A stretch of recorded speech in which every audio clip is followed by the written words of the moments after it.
Hey there, it's Anna McKinley here, and welcome to my channel. And look, I've got to share something with you. For those of you who are watching this on YouTube, check out this view. Isn't that so cool? Ocean and islands and sunshine. Now that's what I call a good office view. And that's one of the reasons why I so love having my own lifestyle business, because I have got complete autonomy over where and when I run my business. Right now, I'm visiting family on the beautiful Kapiti coast of New Zealand and absolutely loving it. So, the reason that I wanted to share that with you is that actually in tomorrow's episode, I'm going to talk with you about why now is actually the best time in human history for the go-getter to actually get out there and start a business. I know that, I fully believe that, and there are so many opportunities right now. So I want to talk to you about why that is the case and what that really looks like.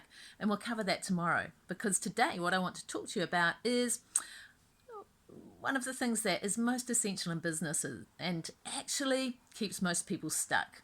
So there's actually two dimensions to it. One is one of the most important essential skills we must have to be able to succeed even in just getting started in a business. And the second one is, I'll be really blunt, a barrier that is keeping many people stuck. I mean, this in itself could almost be labeled a pandemic. So one of the biggest things that keeps so many people stuck in their businesses, but I'll be blunt, actually this keeps many people stuck in achieving whatever it is that they want in life. This cuts across the board. So let's start with the skill. You're thinking, what is this essential skill that I need to even be able to get started in a business? And it's a skill that is super important and also very challenging for most people. And in today's world, it's probably getting even harder than it ever has been. And that is the skill of decision making, being able to make and stick to a decision. And you know, we feel like making a decision should be easy. We like to think we can make decisions. But making a decision is different from saying yes to whatever comes in front of us, which is often the default for many people. And actually, real decision making is not easy, because when we make a decision, that requires us to make a commitment. A real decision is when we choose an option and we stick with it. And that requires a commitment. And what does that mean that we have to do? We've got to say no to all of the other options. And that's where we get stuck. Deciding to take door A means saying no to doors B and C and D and so on, right? But here's the thing. As Greg McKeown, the author of Essentialism, points out, while we can do just about anything as human beings, we cannot do everything. And we certainly can't do everything at once, right? The thing is that we have so many opportunities available to us in today's world. There are so many things that we can do in life, and so many different options and shades and flavors of whatever we want to do, that in order to make a decision and choose which way we're going to do, that actually requires us to say no to a lot.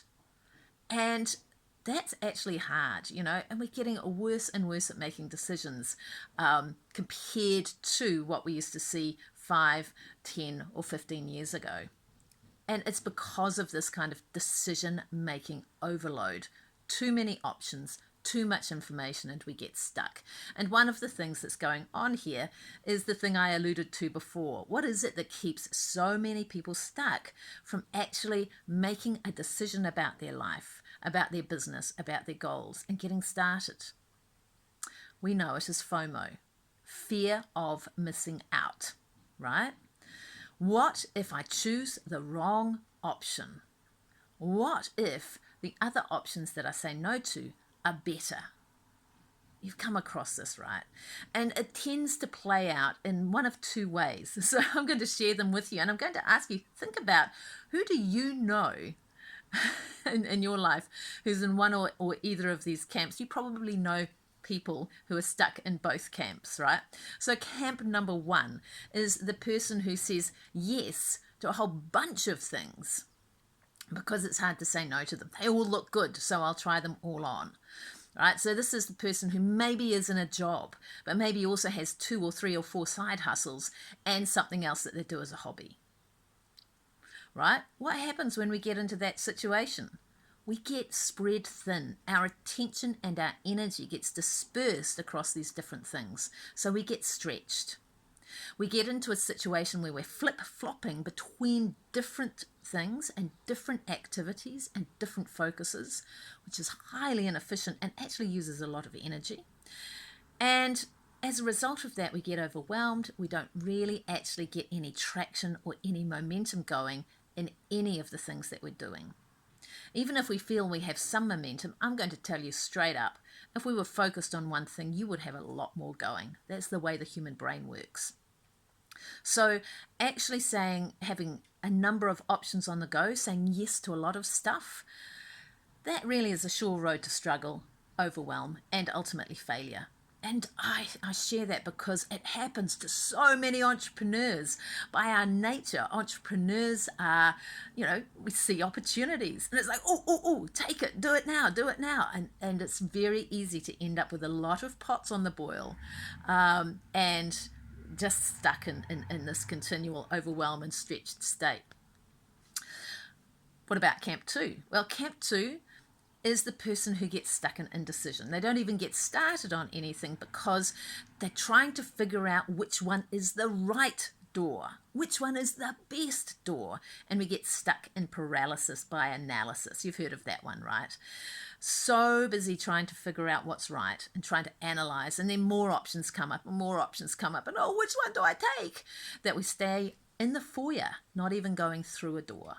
Right? Never even making a decision and getting started. So look, I invite you just to take a moment to think, who do you know who falls into either one of those camps? Because I'm sure that you can think of a few people. Anyway, whichever camp it is that we're in, the thing about this is that fear of missing out, FOMO, is self-fulfilling either way. Because either we get so overwhelmed that we don't achieve what we want and we miss out, or we get so stuck trying to choose the right option that we never get started and we miss out. Either way, we're fulfilling that fear by letting it control the way that we act.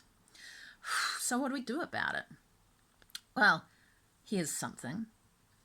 2 things to play with. The first one is simply a question for you to contemplate. If you find that you get stuck in FOMO and it's holding you back, that you're in either one of these camps, the question to start with is actually, well, what if there was no single right option for me? If that was true, then which option would you prefer? Because I'm going to share with you right now, in most situations, there is no single one right option. There are just different decisions for you.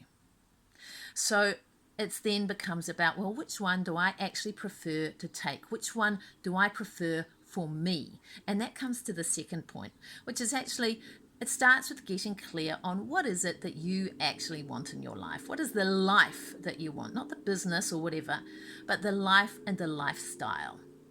Because your business or career or hobbies, whatever it is that you're doing, whatever it is you set goals around, we do that so that you can create a particular lifestyle and life for yourself, right? So what is it that you want in your life? What is your dream life? What are your aspirations? Get clear on that. Get clear about what are your natural strengths and what are the things that you enjoy doing. And then use those things as the guide to guide your decision making. To ask yourself, well, which option out of all of the things available to me is most aligned with what I want, what my strengths are, and what I enjoy doing? And that then becomes your test point. And then just make a decision, get started, and move forward. Now, if even that is really challenging, what I suggest is that you actually start small. If decision making is something actually that is a bit challenging for you, you're not alone, because as I said, this is very, very common in today's world. But if that sounds like you, then start just practicing making decisions with small things, right? Deciding what color pen you're going to use to write in your journal, deciding whether you're going to have tea or coffee, little things, deciding what you're going to have for your next meal. Consciously practice making a decision and then recognize yourself for that and build up from there, bigger and bigger things, so that you can just get comfortable with saying no to options and get past the whole FOMO trap, so you can actually start to make the important decisions for you and create the life you want. So hey, I hope that has served you. I really do, because these two things are so critical to living a great life. And because, bluntly, it is your life, not anybody else's, and you've just got this one. So surely life is too short to be spending your time in indecision or spending your time on things that are not aligned with who you really are. So as I said, tomorrow I'm going to share with you some of the top reasons why I believe now is actually the best time in human history to be starting a new business, if you're that way inclined, if you're the kind of person who wants that degree of autonomy and freedom. So do make sure you check that out if that sounds like something that would be intriguing to you. And hey, if you've enjoyed this content, be sure to hit the subscribe button so that you don't miss any future episodes, and share this content with someone else who you feel would benefit. So hey, thanks so much for joining me, and I'll see you in a future episode. Bye for now.